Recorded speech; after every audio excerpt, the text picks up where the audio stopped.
So there's things like that, inheritance. Add to that, my family does own companies. Who gets to choose how my spouse or would be my spouse, or what he would inherit, things like that.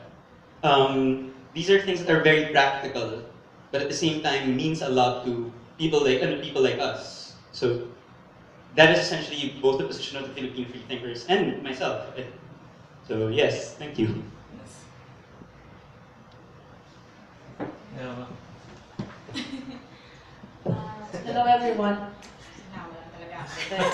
Pero yun nga, nagpapasalamat ako na nasama ako ng kaibigan ko dito because at least now I understand the difference between yung civil union and the marriage equality. Because yung una kong paniniwala was, bakit hindi na lang natin tanggapin yung civil union at ibigay na natin sa religious community yung marriage equality.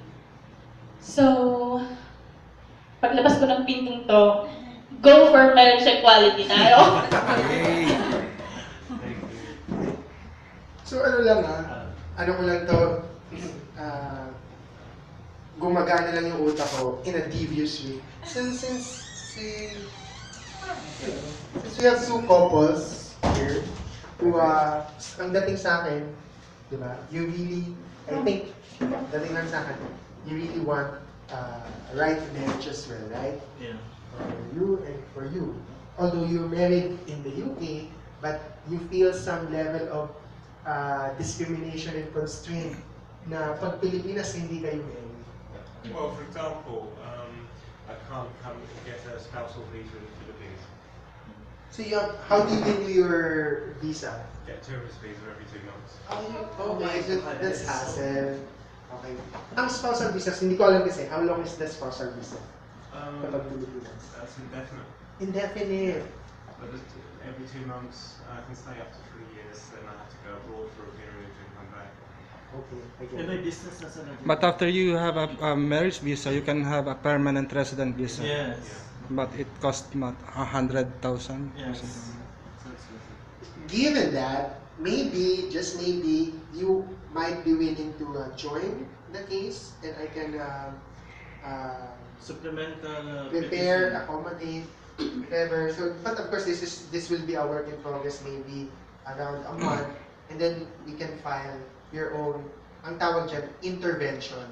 So, there's already a pending petition, but we just need more push kasi. We need parang more clamor na makita ng Supreme Court. Because the Supreme Court maybe feels that, you know, these are just two random couples and Some aspects that I need to speak to you off the record later. yeah, okay. So, just an offhand invitation. Kasi mas maraming nagpe-petition similar with what happened to the RH. Dami kasi nag-ano, di ba? Maraming nag-petition nun, kaya dati sa Supreme Court, yung lakad dami. So, kailangan talaga. Pero yung mga anti din naman, marami din ano. Yung mas maganda rin kasi mas maraming nagpe-petition sa Supreme Court, mas na.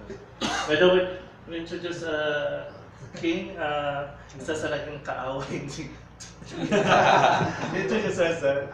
Hello, Kenneth from Philippine Freethinkers. Kasama rin kay Mark and John. Are you here for FF, John? Or FF also. Okay. Why do you want marriage equality also? It's a basic human rights issue. I think that, well, from a secular perspective, since the primary argument seems to be religious, then there's no good reason why two people can't come together in marriage. But then also from a basic human perspective, there's no thing that somehow makes heterosexual people more special or more elevated than homosexual, bisexual, whatever. I remember that mga Filipino freethinkers, they were very active in our age, you know, so I'm very thankful that they're here. You know, alliances is necessary to have a good advocacy. And remember, sinusundan ko lagi sila sa Filipino freethinkers. Grabe yung away, kung paano sila awayin talaga. And the dedication ng Filipino free thinkers talagang saludo ako. Their online presence. Diyos ko. And physical. Right? And physical, Oh, hindi yes. lang sila online, talagang physical nandun. And, yeah, salamat sa pagpunta. Or,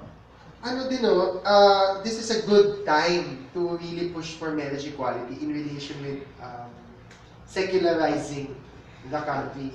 Because if there is a moment in time in Philippine history, compared na, before na ako na Rizala, wala na to. When the church is at its weakest, this would be the moment in time. Of course, we do not support everything that the president does, but in relation with his very hardline, present to me secular arguments, if we want to oppose a certain policy, and his attack on the church, which is sometimes excessive but sometimes warranted, then the church is at its weakest now. Even Congress isn't that mindful of their local bishops or pastors opposing a certain bill.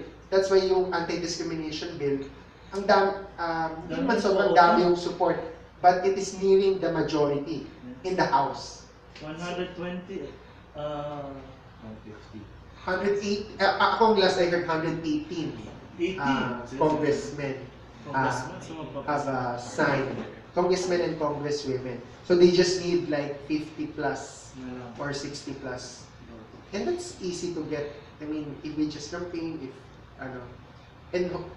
but the good thing there is Congresswoman Roman kasi is a very personable and medyo bigatin din kasi siya na name. I mean, the other congressmen kasi I think have a good working relationship with her father and mother. So that's good. But anyway, that's why even if other sectors say, especially other LGBT brothers and sisters natin say, let's focus on the anti-discrimination bill first. Gender recognition nga, wala din pa. Very contentious ng same-sex marriage or marriage equality. It doesn't need to be a trade-off. We can fight it simultaneously. Actually, if we push harder sa marriage equality, it will help sa anti-discrimination bill. Because one of the main reasons why bishops, I mentioned bishops because they are the ones who tell their congressmen to not vote for it, is because they fear it will lead to same-sex marriage. So kung wala na yung fear na yun, because to begin with, sabi ng Supreme Court, or mapapasal din sila ng batas, then mas madali lang ipasa. So, multifaceted approach. Actually, if I may, one of our observations, unless this has been tackled earlier, so apologies for being late, but one of our observations sa RH is that it was a very conscious strategy na i-abandon yung abortion and yung push for abortion during the RH fight. And now that the law has sort of been passed, sort of been neutered, even the other groups are realizing that this may have been a mistake. We find that because it's sort of a lose-lose proposition to, it feels safer, for example, in this case, to say, so we do anti-discrimination, but if somebody says, maybe that'll lead to same-sex marriage, then it's easier and it sounds more political to say, no, just discrimination first, and then let's push for one thing at a time. And if anybody asks us, just say that you're not going to push for same-sex marriage. But the quandary that it puts you in later on is that the truth is you are pushing for these things to lead to same-sex marriage, and we were pushing for RH to eventually lead to abortion rights. So if you win it, then you end up looking like liars because you're pushing for the next step. And if you lose it, then you've lost everything. So it just makes the whole argument more difficult. So we're totally in agreement with you. That's interesting to hear, no, na may ganun palang conscious choice to abandon abortion. Because you're saying on a social movement front, you appear lying. So may loss, may net loss, no? I also think in terms of the legal aspect, because nga, ninoneuter down ng RH law, and then there are multiple petitions filed, hindi lang yung seminal case about RH law, which is Imbong versus Ochoa. There's a new case which tries to stop yung implants Yeah, sa, yung implant thing. so contraceptives pa din pero mixed with abortifacients. It's a loss if you did not push initially pala for abortion. From my retrospective insights, because mas nag-harden yung Supreme Court eh. Yeah. And even the advocates have lost certain rhetorical ground in terms of abortifacients and abortion. Because the case of Imbong versus Ochoa solidified, cemented na abortion is a no-no. When maybe there could have been a strategic carving out of when abortion could be allowed. Given our constitution, it really cannot be allowed given the wording in the constitution, except, in my opinion, for very limited cases like rape, incest, a threat to a woman. And that could have been used for future movements like constitutional change. Pag nag-charter change, then we could say, alisin na tong ano na to, equally protected. And we probably have the popular support for it too. But now, so the conversation is different. So that's why, yeah, I mean, it is unavoidable to tackle the controversial aspect early on. Kasi, you know yourself as an advocate that it will lead there. Anti-discrimination will, if bawal mag-discriminate, marriage is one aspect where there's discrimination. So, Ako naman kasi nung nagkakasabay yung anti-discrimination sa same-sex marriage, nasa congressional rin kami hearing, sasabihin, that will lead to same-sex marriage. Ang tinanong ko sa sarili ko, kung laging sinasabi nila, ang issue ay same-sex marriage, bakit hindi natin pag-usapan na ang same-sex marriage? Sabi ko, kasi ako personal, ang definition, ang kita ko yan, kapag may same-sex marriage na, mas mabilis ang anti-discrimination. Kasi parang feeling ko nga, pag may same-sex marriage na, ano na yung discrimination eh. So, tapos laging gagawin. Pag sinabi natin kasi, based sa RHF, pag sinabi kasi natin, anti-discrimination will not lead to same-sex marriage. Yun nga, parang feeling ko, niloloko natin sila. Aminin naman natin at hindi talaga. Eventually, kung manalo anti-discrimination, kaya po, tingin ko, sabi ko, unahan na lang ako. Harapin na natin ang same-sex marriage. Kasi walang nag-a-attend. Ang anti-discrimination, pang ilan na yan? 14 years. Tama ba? Tama ba bilang ko? 14 years. Ngayon, walang nagpa-file. Kung mag-file si Speaker Alvarez, dinaunahan na ang anti-discrimination. At saka, wala namang masama kung sabihin natin, ako nga, ayoko nga sabihin, bakit pa hindi natin masabi yun? Kasi ayaw nga kasi nila ng same-sex marriage. Basta, sabi ko, unahan na lang. Diba? Kasi kung Speaker of the House ang magpa-file, yun din, pag-usapan din natin, are we going to set for civil union kung yun ang pass? Pero I think kailangan natin umupo din sa kanila.